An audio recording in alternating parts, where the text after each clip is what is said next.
નમસ્કાર મિત્રો, મારી યુટ્યુબ ચેનલ સંજય પટેલમાં આપનું હાર્દિક સ્વાગત છે.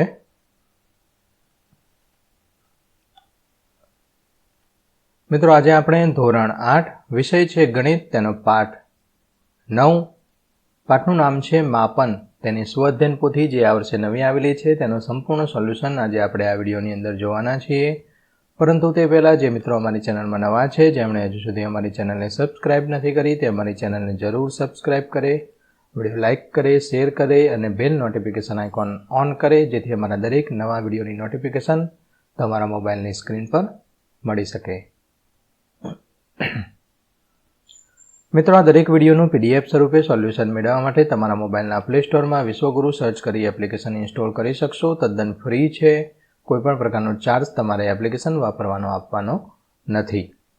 શરૂઆતની સ્ક્રીન આવી જોવા મળશે. તેમાં સ્વઅધ્યયન પોથી પર ક્લિક કરી ધોરણ પસંદ કરી વિષય ગણિત પર ક્લિક કરતા વિડીયોના ઓપ્શન પરથી તમે વિડીયો જોઈ શકશો અને PDFના ઓપ્શન પરથી તમે PDF સ્વરૂપે સોલ્યુશન મેળવી શકશો. ખૂબ જ સારી એપ છે, એકવાર જરૂર ડાઉનલોડ કરીને જોજો. ચાલો સોલ્યુશન શરૂ કરીએ છીએ. તેમાં સૌપ્રથમ સમજ પાકી કરીએ. જે આ પ્રકરણ માપન છે તેની અંદર જે મોસ્ટ IMP વસ્તુ ટોપિક હોય છે તે અહીંયા ટૂંકમાં આપેલું છે, તે તમારે વાંચી લેવાનું છે અને યાદ રાખવાનું છે. પ્રશ્ન પહેલો છે, વિકલ્પમાંથી ABCDમાંથી સાચો ક્રમ લખી શોધી બાજુના ખાનામાં લખવાનો છે. જેમાં પહેલું છે સમઘનનું ઘનફળ શોધવાનું સૂત્ર L નો ઘન. બીજું છે તેની અંદર જવાબ આવશે ઓપ્શન B. ત્રીજાની અંદર ઓપ્શન B ઘન મીટર. ચોથામાં ઓપ્શન C 25 સેમીનો ઘન. અને પાંચમાની અંદર ઓપ્શન B ક્ષેત્રફળ આવશે. જોડકા જોડાવાના છે. નળાકારનું ઘનફળ તેનું સૂત્ર થાય છે πr²h. Option C. 1 ઘન સેમી એટલે 1 મિલીલીટર. સમઘનનું પૃષ્ઠફળ 61 સ્ક્વેર 1 લીટર 1000 સેમીનો ઘન. અને લંબઘનનું ઘનફળ લંબાઈ ગુણ્યા ઊંચાઈ ગુણ્યા પહોળાઈ. પ્રશ્ન 3 ખાલી જગ્યા પૂર્ણ કરવાની છે. તેમાં પહેલી ખાલી જગ્યામાં ચોરસ અને L² આવશે. બીજી ખાલી જગ્યામાં લંબાઈ ગુણ્યા ઊંચાઈ. ત્રીજી ખાલી જગ્યામાં 96 સેમીનો વર્ગ. ચોથી ખાલી જગ્યામાં 4 ગણી થાય અને પાંચમી ખાલી જગ્યામાં 1/4 જવાબ આવશે. મિત્રો, આ ગણિત છે તમારે જાતે લખવાનો પ્રયત્ન કરવાનો છે. ના સમજાય તો જ અમારા વિડીયોનો સહારો લેવાનો છે. ફક્ત આ સોલ્યુશન માટે જ વિડીયો રેકોર્ડ કરવામાં આવી રહ્યો છે. પ્રશ્ન 4. આપેલ માહિતીનો ઉપયોગ કરીને દાખલા ગણવાના છે. લંબચોરસની લંબાઈ એના બરાબર નળાકારનો પરિઘ થાય છે. લંબચોરસની પહોળાઈ બરાબર નળાકારની ઊંચાઈ થાય છે અને નળાકારનું ઘનફળ જેનું સૂત્ર πr²h થાય છે. તેમાં આકૃતિ આપેલી છે. તેમાં આ જે લંબાઈ છે 11 સેમી છે અને આ પહોળાઈ 4 સેમી છે. તે જ રીતે અહીંયા આની ત્રિજ્યા અને આ 4 સેમી, આ બંનેનું છે તે ઘનફળ શોધવાનું છે. જોઈએ, લંબચોરસનું છે ઘનફળ. તેમાં લંબાઈ બરાબર નળાકારનો પરિઘ થાય છે. પરિઘ બરાબર 2πr બરાબર 11 આવે છે.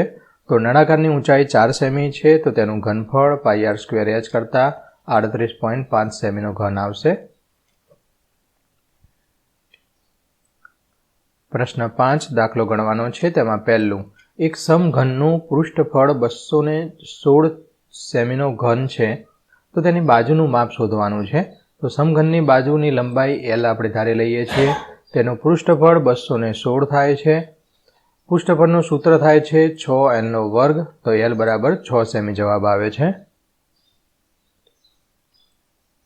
બીજું છે, એક સમબાજુ ચતુષ્કોણની બાજુ 10 સેમી અને વેધ 9.6 સેમી છે. તેનું ક્ષેત્રફળ શોધવાનું છે અને બીજા વિકર્ણની લંબાઈ શોધવાની છે.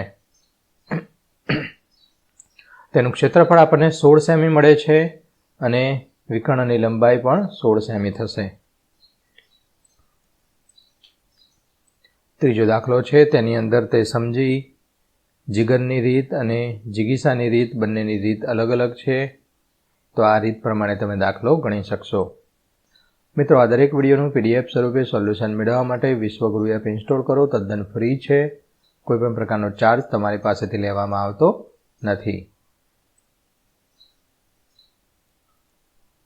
ચોથો દાખલો છે, એક લંબઘન આકારની દુકાનનું માપ 10 metre by 8 metre by 6 metre છે. જો આ દુકાનને રંગવાનો ભાવ પ્રતિ ચોરસ મીટરે 7 રૂપિયા હોય તો 4 દિવાલને રંગવાનો ખર્ચ કેટલો થાય? તો તેની લંબાઈ અને પહોળાઈ અને ઊંચાઈ આપેલી છે. તો 4 દિવાલનું સૌપ્રથમ આપણે ક્ષેત્રફળ શોધવું પડે. તો એનું ક્ષેત્રફળ મળે છે 216 મીટરનો વર્ગ. 216 મીટર મળે છે, અહીંયા કાંઈ નથી. તો 1 ચોરસ મીટરનો ખર્ચ 7 રૂપિયા છે, તો 216 ગુણ્યા 7 કરો તો 1512 રૂપિયા આખી દુકાનનો અંદરની બાજુ કલર કરવાનો ખર્ચ થશે.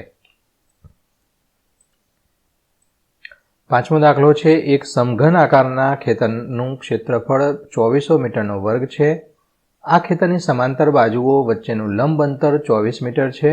તેની સમાંતર બાજુઓમાંની એક બાજુની લંબાઈ 80 મીટર, તો બીજી બાજુનું શોધવાનું છે.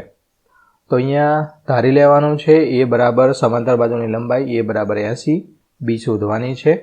તેનું ક્ષેત્રફળ 1/2 લંબાઈ વત્તા પહોળાઈ ગુણ્યા ઊંચાઈ થશે. તો આ પ્રમાણે ગણતરી કરતાં બી બરાબર 120 મીટર જે બીજી બાજુની લંબાઈ મળશે.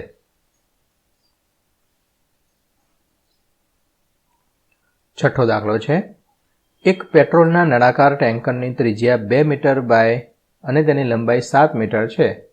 તો કેટલા લીટર પેટ્રોલ તેમાં સમાય? પાઈ બરાબર 22/7 લેવાનું છે. તો નળાકાર ટેન્કરની ત્રિજ્યા r બરાબર 2, ઊંચાઈ 7 છે. ઘનફળ શોધવું પડે. કોઈપણ પાણીની ટાંકી હોય એની અંદર પાણી કેટલું ભરેલું છે, અથવા એક બરણી હોય કે ડબ્બો હોય તેમાં દૂધ કેટલું છે, ઘી કેટલું છે, આ બધું શોધવા માટે તેનું ઘનફળ શોધવું પડે. તો πr² h થાય તો 88 ઘન મીટર આપણને જવાબ મળે છે. 1 ઘન મીટર બરાબર 1000 લીટર થાય છે. તો 88 ગુણ્યા 1000 કરતાં 88,000 લીટર સમાશે. સાતમો દાખલો છે, નળાકાર ડબ્બાનો વ્યાસ 10 સેમી, ત્રિજ્યા 10 સેમીનો અડધું 5 સેમી થશે. ડબ્બાની ઊંચાઈ 16 સેમી છે. તો લેબલનું ક્ષેત્રફળ 2πrh, તેની કિંમતો મૂકતા લેબલનું ક્ષેત્રફળ 440 મળે છે. આઠમો દાખલો છે, રોલરને 500 વખત પરિભ્રમણ કરવાનું છે. રોલરનો વ્યાસ 70 સેમી, પહોળાઈ 1 મીટર હોય તો રસ્તાનું ક્ષેત્રફળ કેટલું થાય? પાઈ બરાબર 22/7 લેવાનું છે. તો રોલરના સૌપ્રથમ એક પરિભ્રમણનું ક્ષેત્રફળ શોધવું પડે. તો તે આપણને આ મુજબ જવાબ મળે છે. રસ્તાનું કુલ ક્ષેત્રફળ 500 ગુણ્યા 2.2 કરતાં 1100 મીટર આવશે. અહીંયા 2.2 છે.